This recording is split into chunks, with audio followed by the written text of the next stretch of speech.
80 के दशक की वो खूबसूरत अभिनेत्री जिन्होंने अपने बोल्ड अदाओं और कमसीन अदाओं से दर्शकों का दिल मोह लिया था। उस दशक के दर्शक इस अभिनेत्री को कभी भूल नहीं सकते।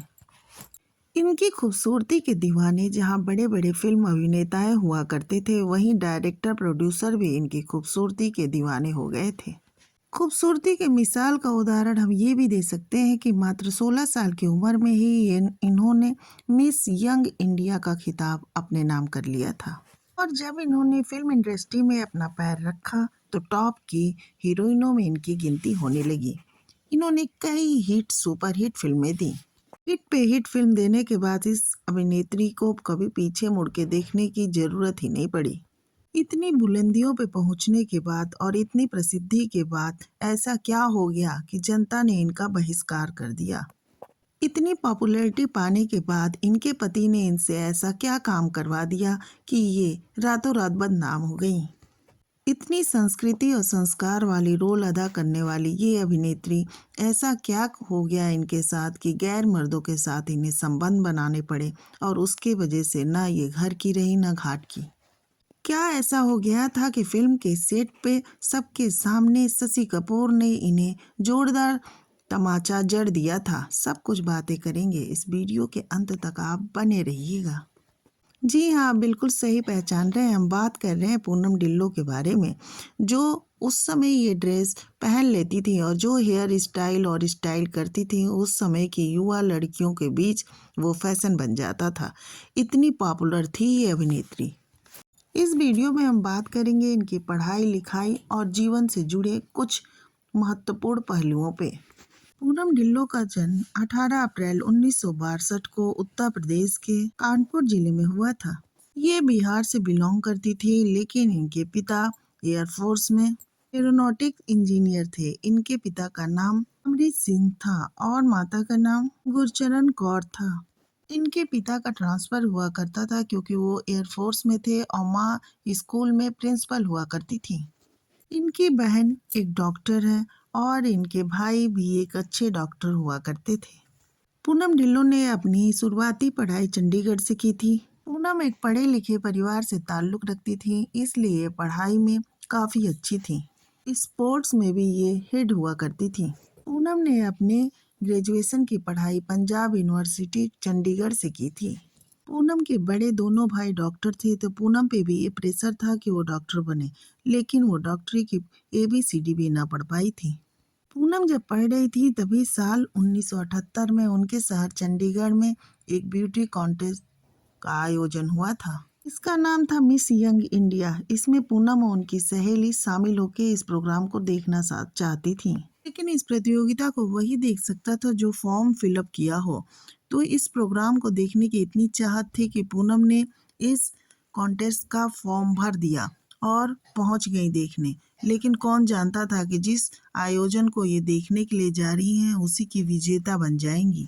और देखते ही देखते पूनम लोगों की नज़रों में छा गई।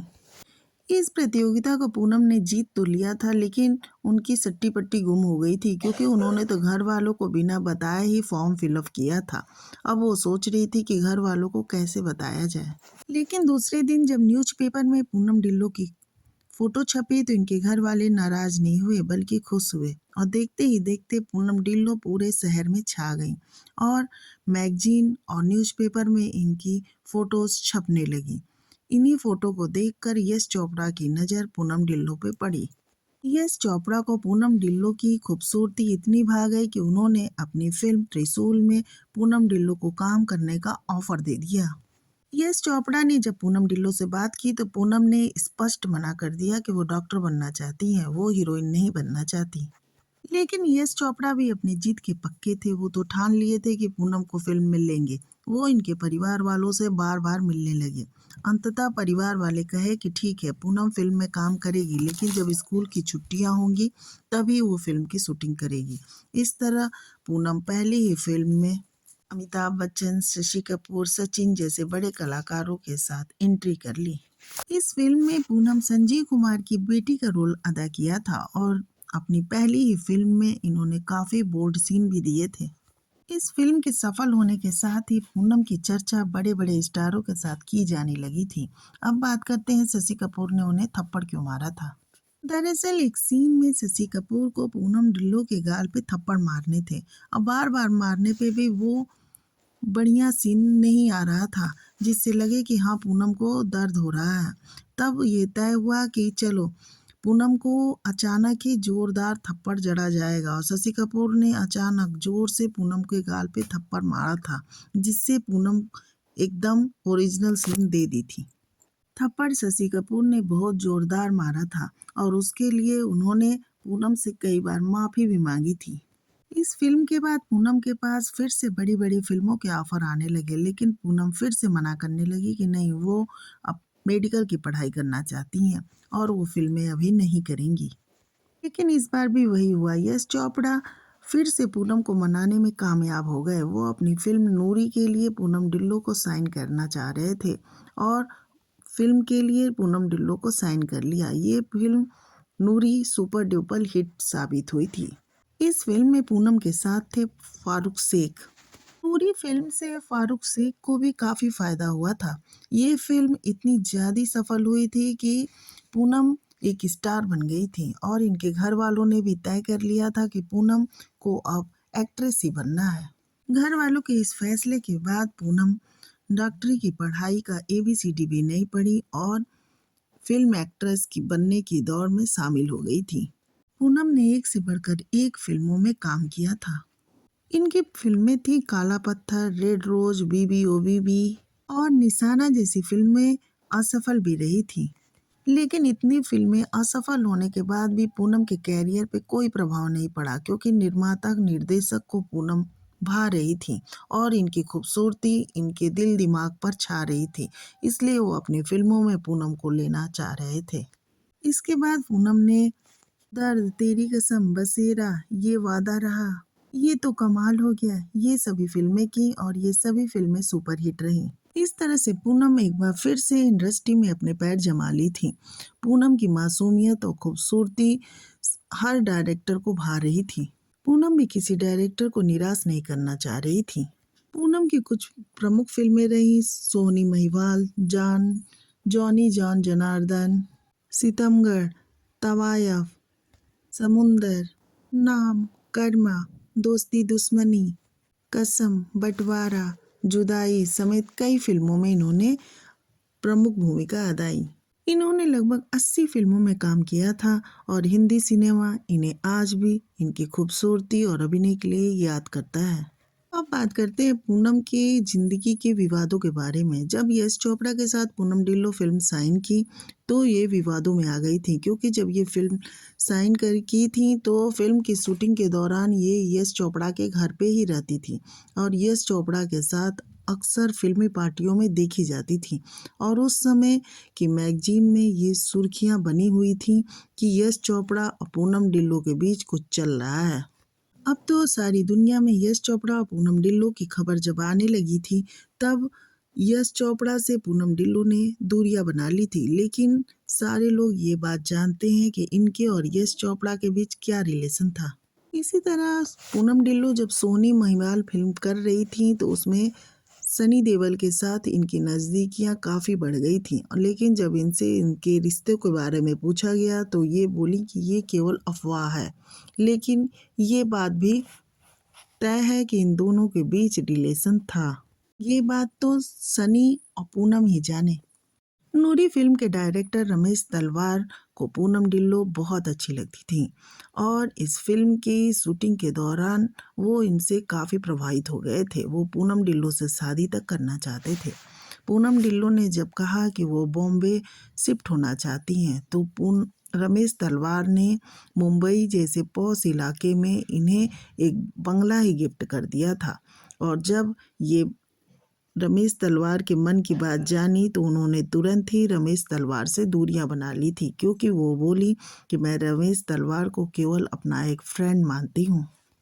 पूनम से अक्सर डायरेक्टर हीरो प्यार करते जा रहे थे और पूनम कदम दर कदम उनके प्यार को ठुकराती हुई आगे बढ़ती जा रही थी। अगर पूनम को सच में किसी से प्यार हुआ तो वो थे डायरेक्टर प्रोड्यूसर रमेश सिप्पी।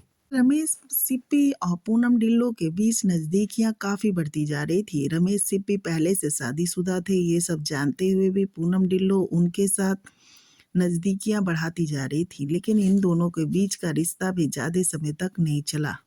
जब राज सिप्पी के परिवार वालों को इसकी खबर लगी, तो परिवार वालों के जिद के आगे राज सिप्पी हार गए और पूनम ढिल्लों से दूरियां बना ली थी।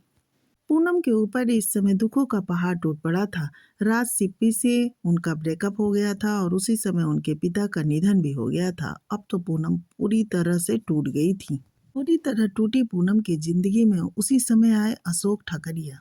अपने पिता के निधन से पूनम बहुत ज्यादा टूट गई थी और बहुत ज्यादा दुखी थी।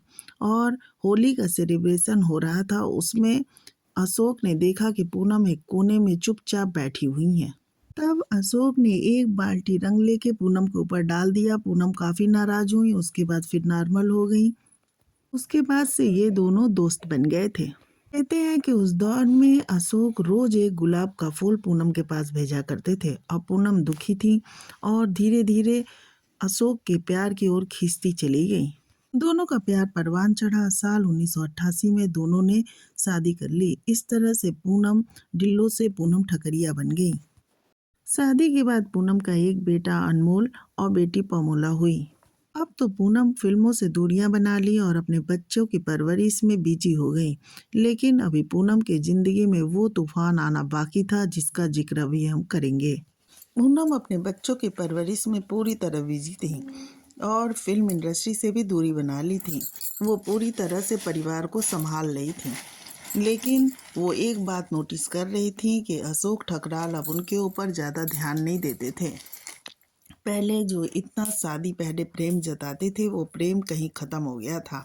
तभी उसी बीच पूनम को कहीं से खबर मिली कि अशोक का किसी के साथ अफेयर चल रहा है।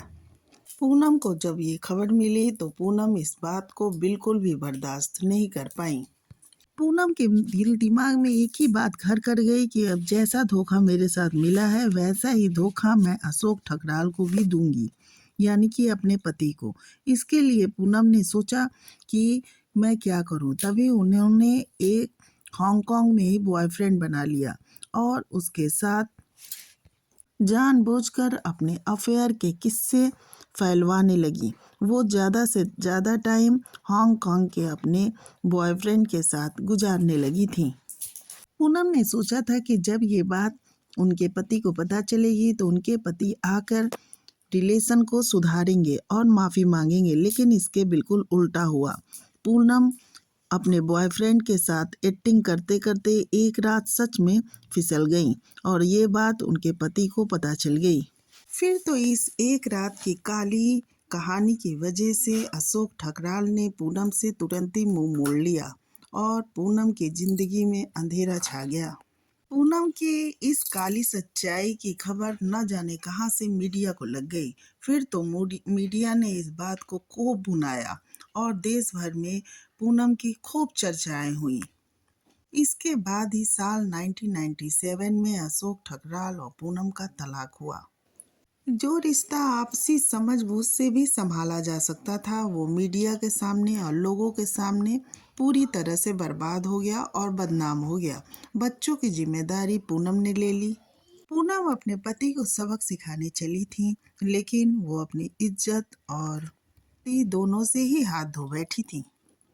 1997 के बाद जब तलाक हो गया पूनम को, उसके बाद उन्होंने फिल्म इंडस्ट्री में जुदाई फिल्म से अपनी दूसरी पारी की शुरुआत की थी। पूनम ने फिल्मों के साथ साथ थिएटर ड्रामा में भी काम किया और उनके पास कई प्रोजेक्ट आने लगे थे।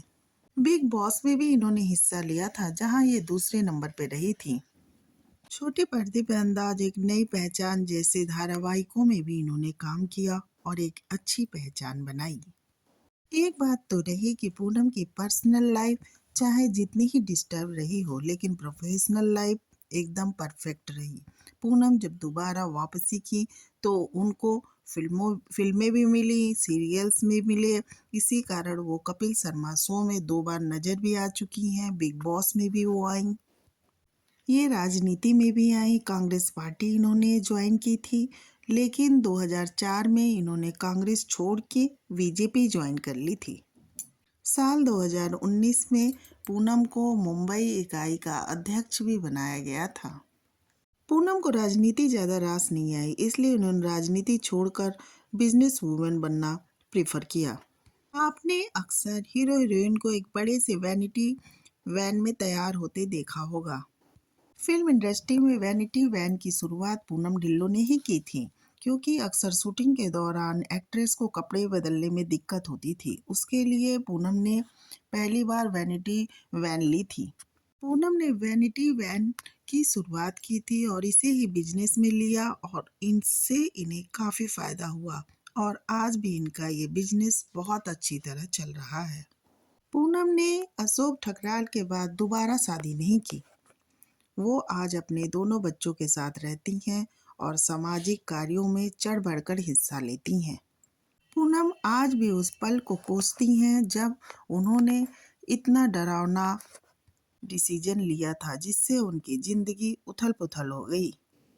पूनम ढिल्लों के ऊपर बहुत सारी परेशानियां आईं और गईं, लेकिन पूनम ढिल्लों ने अपने आप को मजबूत बनाए रखा। कई बार ये टूटी भी, लेकिन फिर से मजबूत बनी। आज वो अपने बच्चों के साथ फिल्म इंडस्ट्री में एक मुकाम बना चुकी हैं और एक बिजनेस वूमेन के रूप में भी अपनी पहचान बना ली हैं। पूनम ढिल्लों की उतार चढ़ाव भरी जिंदगी आपको कैसी लगी, कमेंट करके जरूर बताएं।